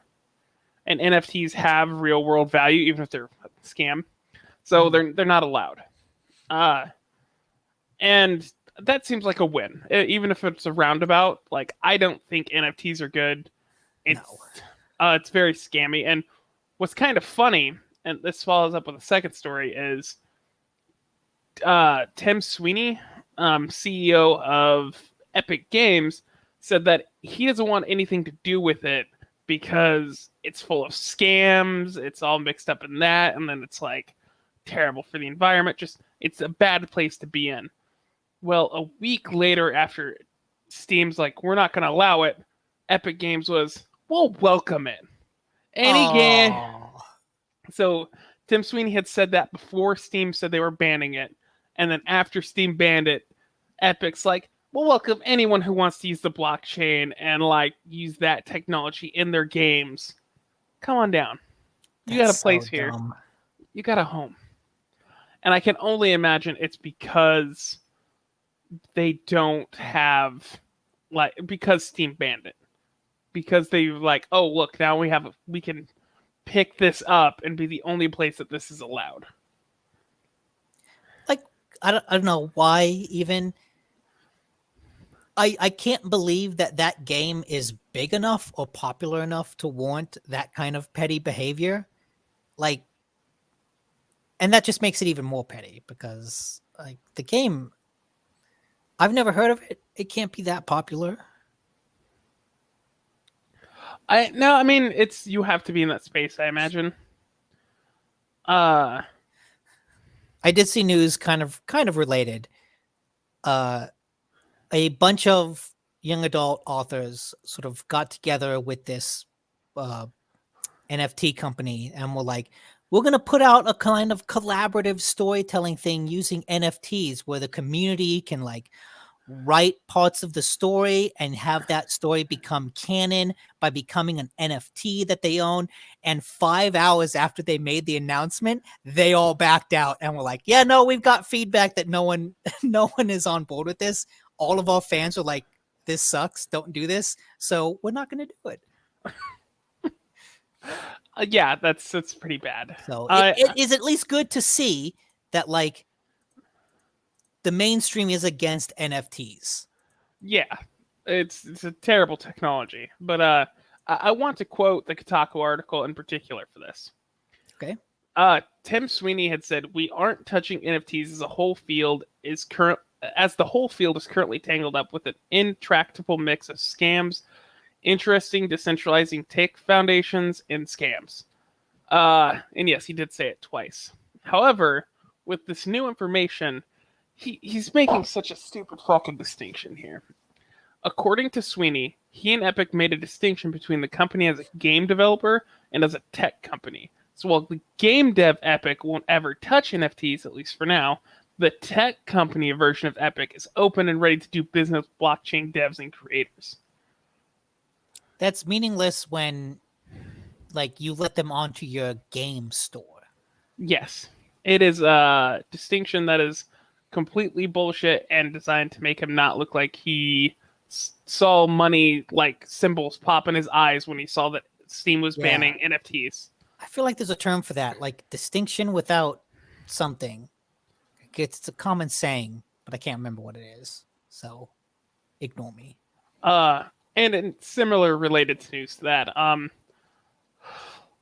so I looked into this a little bit, and it gets kind of gross and messy. But in Dead by Daylight, they're coming out with a Hellraiser DLC. If you don't know what Dead by Daylight is, it's an asymmetrical 1v4 game where one person plays a killer who hunts down 4 survivors as they complete gens, and he tries to hook them and kill them all before they can get out. They often release licensed content that they team up with people like to make specific killers, like Pyramid Head, for instance, or they've got Pyramid Head, they've got Pinhead, they've got Jason in there. Resident Evil Nemesis, for instance, as well. They do this every so often. And the next one is Pinhead from Hellraiser. Oh, I thought he was already in there. No, that's the newest one that's coming out. Oh. So they announced that they're working with a company called Boss Protocol, which is apparently a vampiric NFT licensing company, to make NFTs of the killers in their games so that people can buy. Generally, the community has been like, this is stupid, this is dumb, this is terrible. A lot of backlash for it, but not only that, but there is a chance that if you get an NFT, you have a chance of getting the DLC. So it's already been on pre-order before they announced this, and then they announced this, and people are pissed because they wouldn't have supported this to begin with if it wasn't, because they don't want to support NFTs before they pre-ordered. But also, if you get one of the NFTs, there's a chance you might get the content anyways, but just a chance. Or let me rephrase. You'll get, I think, early access to it. Anyways, generally it's considered on a whole to be a terrible move by them. Combine this with the fact that Steam banned NFTs, so we don't know how this might interact with them. And finally, now this is related to Hellraiser. Apparently the original creator has gotten the rights back to Hellraiser, but they don't turn over back to him till December. So this partnership with Dead by Daylight, this NFT stuff, feels like a last-minute cash grab by the people who own the right to Hellraiser before they give it back. Yeah, that would make sense. This whole thing feels scummy and dirty. And it makes me think less of Dead by Daylight by being attached to it. Yeah, especially because like you can put out Pinhead as a great choice for Dead by Daylight. Just put out Pinhead as a DLC character. You don't need all this NFT bullshit around it. Yeah. You really don't. It's a completely unforced error. Yeah, in general, I think NFTs are trash. They're terrible for the environment, and they have no way of not being a scam. Yeah. Well, there's one instance where I think they work okay, and that was one of the first things. The NBA and their whole like virtual trading card system Yeah. uses NFTs to like authenticate the trading card. When you are explicitly investing in a closed ecosystem, like, you know, a company owned trading card system, it Yeah. kind of makes sense because at least you have like a place to view it. I can go to NBA.com or wherever and like, these are the NBA cards that I have. That Whether or only not lasts. whether or not the card itself is worth $40,000, like that's up to you to decide. But at least you have like an organized infrastructure to display and collect those things. The problem with NFTs outside of that closed ecosystem is there is no like agreed upon infrastructure to view and collect them on. See, I think like cryptocurrency, I don't know much about it, but like typically it's not attached to one. I don't know, maybe it is attached to one account or something. But like with an NFT, take your website for the MLB. If that site ever goes down or they lose that data, that's gone. Like, Oh, absolutely. Yeah. So, you know, invest in it. Maybe think twice about spending $40,000 on a virtual trading card. yeah, But at least that makes more sense to me than buying an NFT anywhere else. Because like, BBD what you got killer. you got an NFT Pinhead. What do you do with it?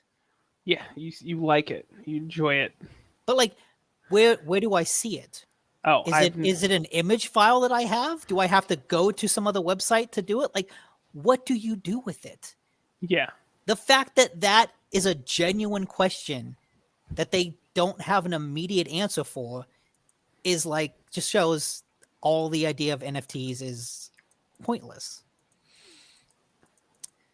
Anyways, in more fun news, Capcom for the 25th, is it 25th anniversary?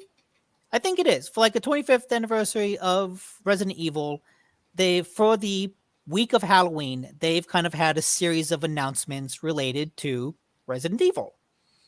At first, it was about, hey, here's some new merchandise. Then they announced and kind of released a VR version of Resident Evil 4, which is really cool.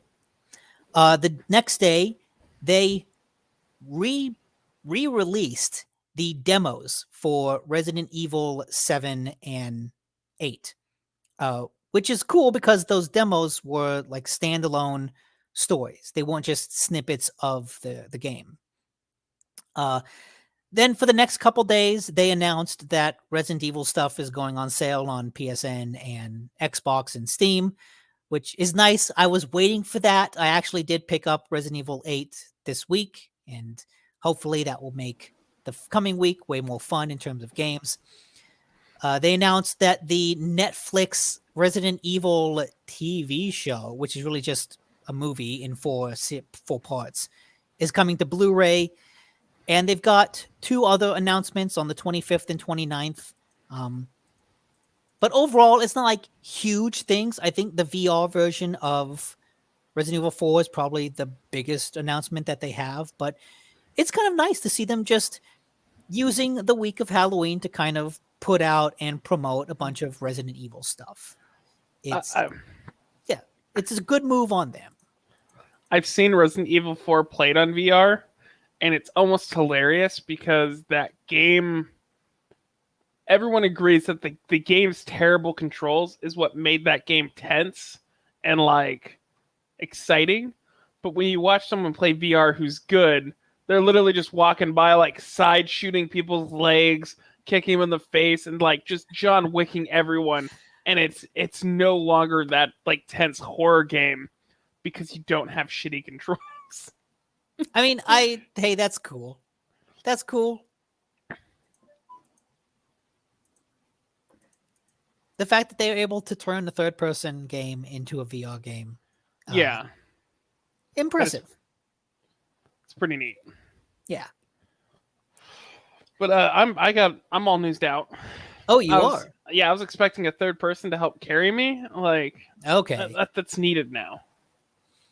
Well, I've got a couple others here. Although you've still got the Steam Band's NFT banner up. No, it's because I'm really happy about that, and not because I forgot it existed. Okay. All right. Well, speaking of well-timed events, No Man's Sky is having a Halloween expedition, which that by itself is a pretty appropriate timed event. But one of the features of this event, which is an expedition that you can go on, is that it features giant sandworms, which feels like a well-timed thing considering Dune just came out like the past Friday. So that it's actually made me want to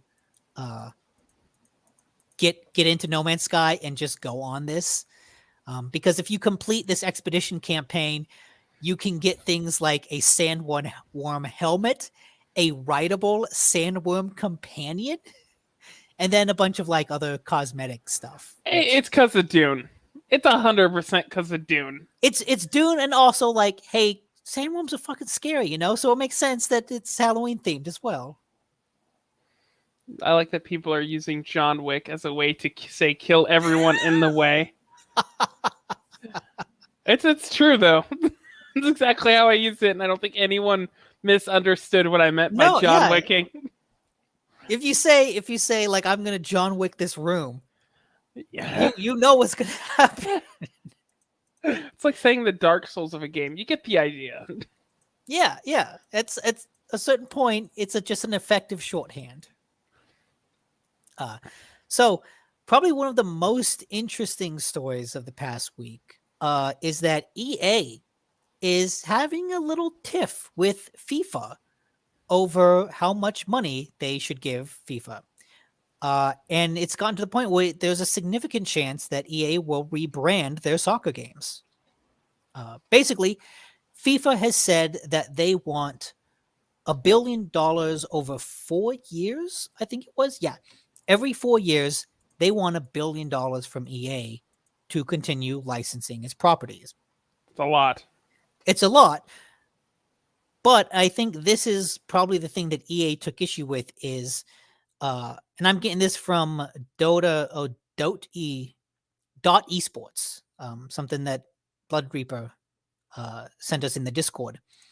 The article says that the new deal also will include limitations on the way EA could monetize the game outside of the initial sale. And considering EA makes most of its FIFA money through the Ultimate Card Pack system, which is, after the initial sale, that might mean that FIFA itself wants a cut of that Ultimate Card sales, or that they might take issue with the Ultimate Card sales in some way. And I can see that really sticking with EA because, initial sale, one thing, but the Ultimate Card, that after the fact sales, that's where the real money is. I wonder what changes if they don't go through with it.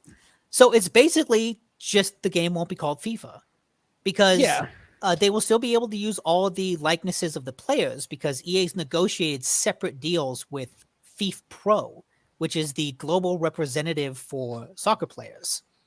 And they've actually already rebranded their golf and college football games. And actually, we just saw that Konami rebranded Pro Evolution Soccer to eFootball. I don't know if that's related, but I could see if FIFA getting a little, defensive about its brand if everyone just decides, well, we just won't name it FIFA then. Yeah, I don't know. I think EA just having, Pro Soccer, the game, they'll still sell things. It doesn't need the FIFA name.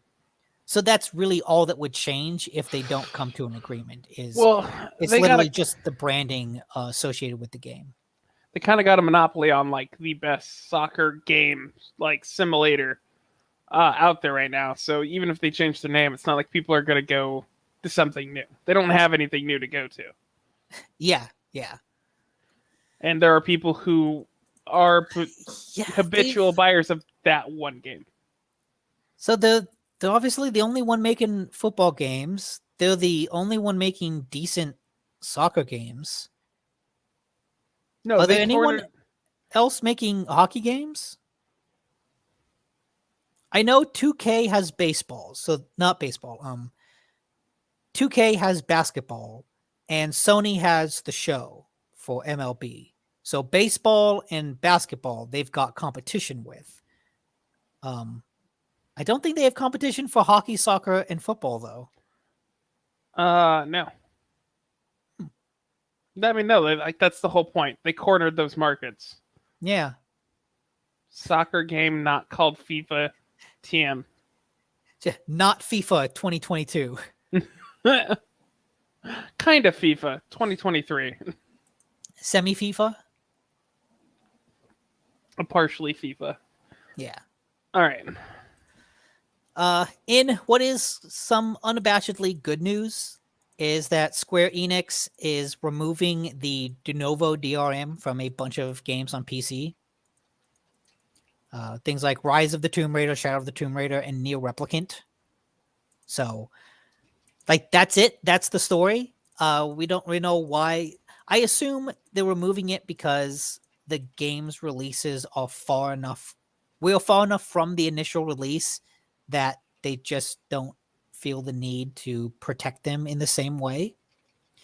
But yeah, that's a DRM that everyone hates, and so it's just an unabashedly good thing that the games will no longer have that DRM in them. Trying to make clickbaity. No, that's what you need to name this entire show so that Google picks it up. Just have like take a freeze frame or screenshot of us being like on it. Yeah. Like you have to be like looking down at an angle. Or up. Oh yeah. Perfect. That's gonna haunt me for the rest of my life. This is what happens when Edie doesn't show up.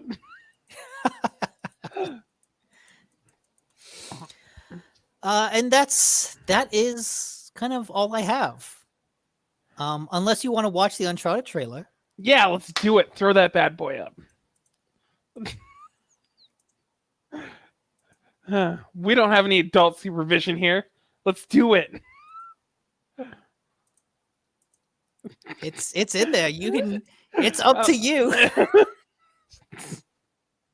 It is playing and shared. Well, let's not. Edie will join in and be like kicking us out. Hey, it's fine. It's muted. We'll talk over it. Oh yeah, that totally worked with like the Olympic stuff. If that was the Olympics. It's a Sony produced movie, and we're here talking about Sony products. It's related. We'll give Edie a week's worth of work trying to fight the copyright claim. Just don't fight it. Anyways, yeah, I mean, I'm out of news. Yeah, I'm sure other things have happened, but I also, like I said, I gave up looking at news partway through. I got some stuff from Discord. Thank you guys for that. Because after reading the Activision Blizzard news, I was like, oh, fuck this industry. I know. It hurts. It legitimately hurts. Alrighty then. Total fair news. Yes, it's true. It is. Well, we're roughly at 2 hours, and I think it'll be nice to have a nice quick show for like once every blue moon. Instead of like the 3-hour show being the rare thing, I think under 2 hours is the rare thing now. So that's a solid start.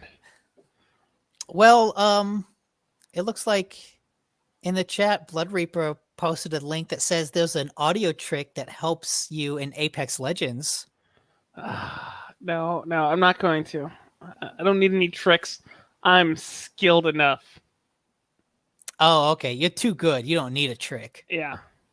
Although, funny side story, I guess, other news stories.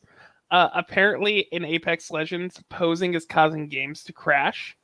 So their fix for it was to basically be like, "Hey guys, please don't pose. You're only To just crashing your ask stuff." people? Yeah, because it was crashing themselves. It wasn't crashing other people. So it's like, just don't do Oh. it. Like, you're only hurting yourself. Just don't. Come on, guys. So basically saying, hey, there's this thing you can do that will crash your game. Just don't do it. Yeah, pretty much. I mean, yeah, that's one way to solve a bug. All right, and yes, the trailer is playing in the background, and I'm very tempted to throw it up. Like, I want to. It ended, and I replayed it. Oh, come on. You didn't even get to, like, the goofiest part with him jumping off the... Spoilers. Just jumping off the... Go see it. Oh, yeah, jumping off because, yeah, who... Yeah, you can at least show the airplane section. There you go. You get the idea. All right. Yeah. Before I get in trouble. Anyways, what are you planning to play this week? Hopefully some more Back for Blood. Definitely some more Apex. Okay. Just because I'm like, it's a drug to me right now, and I'm gonna get that platinum. Yeah. Go for it. How about yourself? Like I said, I bought Resident Evil 8, so I'm looking to jump into that, especially since Halloween's coming up. And I did get the expansion to the Outer Wilds that I'm really excited for because that's a great game. And hopefully, hopefully the expansion is just as good. So I've got 2 really good things queued up as opposed to a lot of bad stuff. Oh, yeah. All right. What If did, you're down what for did some he more, send us? a lot of flooding. Oh. Yeah. I was expecting it was like a, hey, stop, you assholes. Yeah, well, she said this bridge flooded and she lives at the base of the bridge. Crazy. Yeah, that's intense. If you want to play some Back for Blood at some point, let me know. Yeah, I will. Oh, let me know. Like, yeah, I'm usually up I'll for stuff, message. and unless you're seeing a we've got a weird movie. schedule. I always see movies in the evening, and that's usually when you're like, "Hey, let's play." Just I don't want to hear it. Okay, to give you an update, on Wednesday evening, I will be at the theater, so I won't be able to play anything. Of course. Yeah. Going on all the dates, I assume. Oh yeah. It's not me going by myself. Where did this? What automatically? Oh hey, the Uncharted fan film started playing. the YouTube autoplay went from the Uncharted trailer to Nathan Fillion's Uncharted fan film, which will not get us in trouble. So you could end out with that. All right. This is at least let's see. There we go. That's my Nathan Drake. He's a good one too. And let's just jump. Where the heck is Sully? There. That's my Sully. He's not bad. Yeah, he at least looks the part. I can't imagine Mark Wahlberg looking the part. He doesn't. He looks like Mark Wahlberg. Okay. All right. I think we've gone off the rails enough. Oh yeah. Unless you want to start talking about Star Wars again. Maybe next time. Or it's only half as fun without torturing Edie with it. Like, let's be fair. You know, Amazon did announce that they're working on a sequel to the Tomorrow War. How does that work? I don't know. I don't like. You know what? It's going to be called The Day After Tomorrow War. Oh my god. All right. Huh? The next day, Tomorrow War. Yeah, day yesterday War. Oh yes. Now it's people coming back from the past. That doesn't Ooh, work. yeah. That's just the Somehow. normal flow of time. Anyways. All right, so this has been the Gamehounds with your news, views, and commentary. I don't know. That's off the top of my head. This has been, Nick DeNicola and Andrew Smith. Edie is not with us today. She usually is, but she's dealing with the apocalypse. Yes, worst storm since the 1950s in the Bay Area. So, pray she doesn't drown. Follow us on Discord. Yes. We also have a Patreon that helps us out so much. It pays for our live stream. For $1 a month, you can see us clowns do a show for you every week or so. Mm-hmm. We dance for money and peanuts. So, yeah. Anyways, for $1 a month, please. It's amazing. We'd appreciate it. Join us at Discord. AC Wraith has been updating with his horror movie, his monthly horror movie binge, and it's been fun reading his mini reviews. We love AC Wraith. Blood Reaper's always there posting more game news than we can talk about, which is often also more fun, lighthearted news, and not heavy "this industry sucks" news. Yeah, So, it's not above the fold stuff, but it's good stuff. Yeah. This is 100% professional podcast, clearly, as you can see from our script. So we do it every Sunday, give or take. So yeah, join us. We love you. I will say that every time if I must. Good. All right. I guess that's it.